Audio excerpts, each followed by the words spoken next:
Teknoadineko proiektua izan da berrikuntza bat, hauspo bat, guretzako ematen digu aukera gure eremuan bakarrik bizi diren adinekoen egoera ikusteko.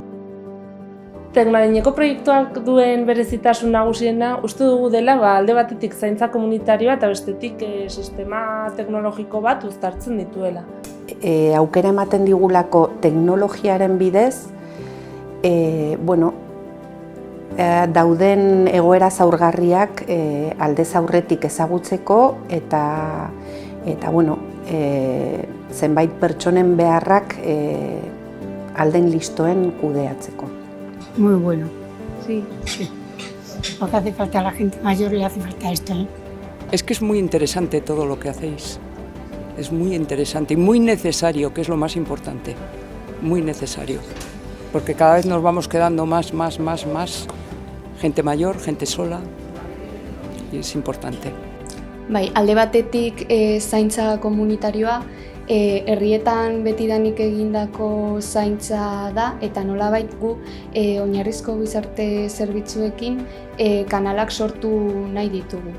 Al final, lo bueno es que conocernos en un pueblo más pequeño, pues te vas igual preocupando, ¿no? Decir, oye, pues ya hace cosas que antes no... Ikusi dut oso tresna baliagarria izan daitekela, batez ere ezagutzen ez ditugun kasuak antzemateko garaian, ¿ez? Lo vimos claramente desde el principio que era una necesidad a cubrir.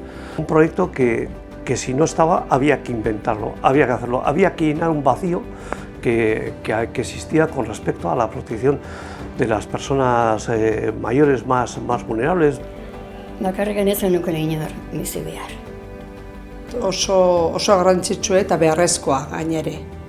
Gu familia langile bezala, ibiltzen naiz baserritan jende adinekoekin, bere etxetan bizi dienak eta askok daude bakarrik igual daukete bere referentzia gu joaten garenean, da gero opanaderoa joaten denean. Aldamenetkok eta pixka bat alertan egoteko, hori oso interesgarria da. Todo el mundo queremos ser autónomos y vivir por nuestra cuenta todo el tiempo. No te se da, ya te digo, un drama, una tragedia. Y además, en muchos casos, un castigo añadido a la tristeza de haber perdido a alguien que te acompaña toda la vida. Y te encuentras solo, y esa soledad es una tragedia. Garrantzitsua da. Garrantzitsua eta beharra ere bai. Aukera eman digu ezagutzen ez genituen pertsonak ezagutzeko, gerturatu izan gara gure berri ez duten pertsonengana. Behar bat identifikatuta baldin badago, zerbitzu publikoetatik horretarago egon behar gara. Beharrei erantzuteko eta jendearen bizitza hobetzeko. Eta gainera, egiten ari da, eremu publikoetatik, baina kolaboratzen lan egiten jendearekin, ez komunidadearekin. Sare lan bat egiten du, ez? Orduan lan hori agerian uzten duelako eta oso interesgarria gure lurraldea zaintza lurraldea izendatzea, ez? Nik erlazionatzen dut herrigintzarekin, bai herritarrak, auzozainen figurarekin, bai herriko zerbitzuekin eta baita erakundeekin.